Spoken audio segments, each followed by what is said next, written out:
So gift Nifty indicate చేసినట్టు morning అయితే gap అప్తో start అయిన మార్కెట్, తర్వాత న్యూ ఇయర్ నిన్న హాలిడే ఉండే ప్రపంచ మార్కెట్లో, కాకపోతే మన ఇండియన్ మార్కెట్లో అయితే రన్ అయినాయి. కానీ ఈరోజు చూసుకుంటే మార్కెట్ అయితే గ్లోబల్ మార్కెట్ల యొక్క ప్రభావంతో అయితే మార్కెట్లో గ్యాప్ అప్తో స్టార్ట్ అవ్వడం జరిగింది.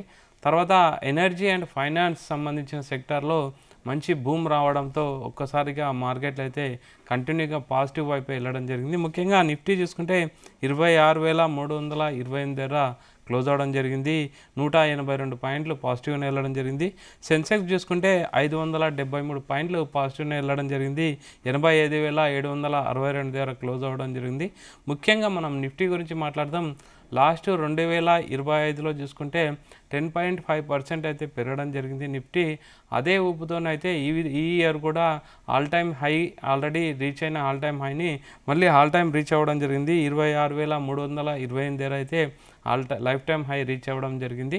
సో ఇంట్రాడేలో 26,340 కూడా రీచ్ అవ్వడం జరిగింది. ఓవరాల్గా ముఖ్యంగా చూసుకుంటే బ్లూ చిప్ ఇండెక్స్ అంటే బ్లూ చిప్ ఇండెక్స్లో ముఖ్యంగా అన్ని బ్లూ చిప్ కంపెనీస్ అయితే మ్యాక్సిమం అన్ని సెక్టార్లో కూడా మంచి మూమెంటం అయితే అంటే బయింగ్ అయితే బాగా చూడొచ్చు మనం. సో ఆ బయింగ్ ద్వారా ఇన్వెస్టర్లు అయితే కంటిన్యూగా బై చేయడం అనేది మనం అబ్జర్వ్ చేయొచ్చు.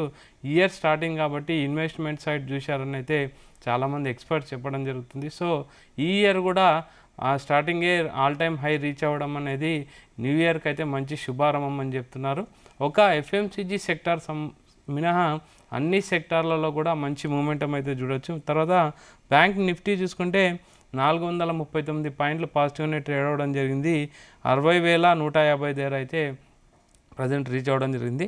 మిడ్ అండ్ స్మాల్ క్యాప్లు కూడా చూసుకున్న ఇంచుమించు మిడ్ క్యాప్ చూసుకుంటే 0.97% అంటే ఇంచుమించు 1% అయితే పాజిటివ్గా ట్రేడ్ అవ్వడం జరిగింది. స్మాల్ క్యాప్ చూసుకుంటే 0.79% అయితే మంచి అంటే నెగిటివ్లో ట్రేడ్ అవ్వడం జరిగింది. ముఖ్యంగా చూసుకుంటే మెయిన్ అంటే కోల్ ఇండియా, ఎన్టీపీసీ, హిండాల్కో వంటి కంపెనీలో కూడా బలమైన పోటీ చూపించడం అయితే చెప్పడం జరిగింది.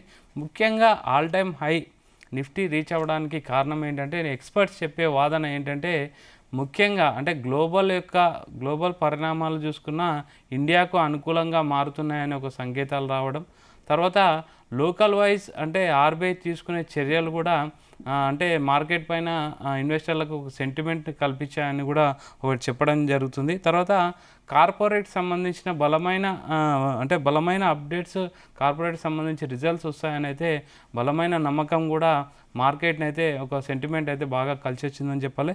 సో కంటిన్యూగా అయితే గ్లోబల్ మార్కెట్లో ఒక సపోర్టు, లోకల్ మార్కెట్లో ఒక సపోర్టు, ఈ విధంగా మా నిఫ్టీ ఆల్ టైమ్ హై అయితే రీచ్ అవ్వడం జరిగింది. ఇయర్ స్టార్టింగ్లో ఇలా రీచ్ అవ్వడం అనేది మంచి పరిణామాలు అయితే చెప్పడం జరుగుతుంది. తర్వాత 2026లో నిఫ్టీ ఇంకా దూసుకెళ్ళొచ్చు అని అయితే ఖచ్చితంగా చెప్తుంటారు. ఆల్రెడీ చెప్పడం జరిగింది, అంటే కొన్ని ఆర్టికల్స్ చెప్పడం జరిగింది 30,000 వరకు కూడా రీచ్ అవుతుందని. సో అంటే నిఫ్టీ కూడా 30,000కి రీచ్ అవుతుంది. అండ్ గోల్డ్ అండ్ సిల్వర్ కూడా మంచి మూమెంట్లో ట్రెండ్లో అయితే కనిపించడం జరిగింది. సో గోల్డ్ కూడా చాలా పెరుగుతుంది, అంటే ఇన్వెస్ట్మెంట్ గోల్డ్ కంటే ఎక్కువ సిల్వర్ ఎక్కువ ట్రెండ్లో ఉంది. సిల్వర్ ఇంకా పెరుగుతుంది, ఇంచుమించు 2 లక్షల వరకు కూడా చేరొచ్చు అని అయితే ప్రజెంట్ చెప్పడం జరుగుతుంది. సో సిల్వర్ పైన ఎక్కువ ఇన్వెస్ట్మెంట్ చేయాలి. ఈటీఎఫ్లో ఎక్కువ ఇన్వెస్ట్ చేస్తే మనకైతే మంచి లాభాలు వస్తాయని చెప్తున్నారు. తర్వాత వారెన్ బఫెట్ కూడా చెప్పడం జరిగింది ఆల్రెడీ, అంటే ఎంట్రీ అనేది మీరు ఖచ్చితంగా తీసుకోండి. సిల్వర్ రాత్రే మనకు అంటే గోల్డ్ అండ్ సిల్వర్ అంటే కమోడిటీలో ఇన్వెస్ట్మెంట్ చేసేటప్పుడు రాత్రి మీ మనీ అయితే అంటే స్మాష్ అయిపోతాయి. సో ఖచ్చితంగా స్టాప్ లాస్ పెట్టుకోండి. అంటే నితిన్ కామత్ చెప్పడం ఏంటంటే ఖచ్చితంగా స్టాప్ లాస్ పెట్టుకోండి. ఇంట్రాడే చేసేటప్పుడు కానీ అంటే ట్రేడింగ్ కన్నా ముఖ్యంగా ఇన్వెస్ట్మెంటే ఇంపార్టెంట్.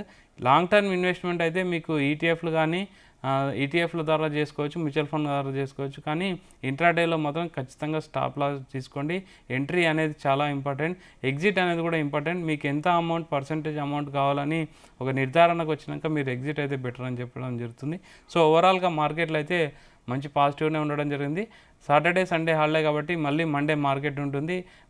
మండే అంటే యాజ్ పర్ ఎక్స్పర్ట్ చెప్పడం ఏంటంటే మండే కూడా మంచి బూమ్ అయితే అంటే డాలర్ మూమెంట్ కూడా తగ్గొచ్చు అనేది చెప్తున్నారు. సో డాలర్ వీక్ అవుతుంది. సో అదేవిధంగా ఇండియా రూపీ బలపడుతుంది. సో మండే మార్కెట్లు మ్యాక్సిమం పాజిటివ్నే క్లోజ్ అవ్వచ్చు అని అయితే ఎక్స్పర్ట్ చెప్పడం జరుగుతుంది.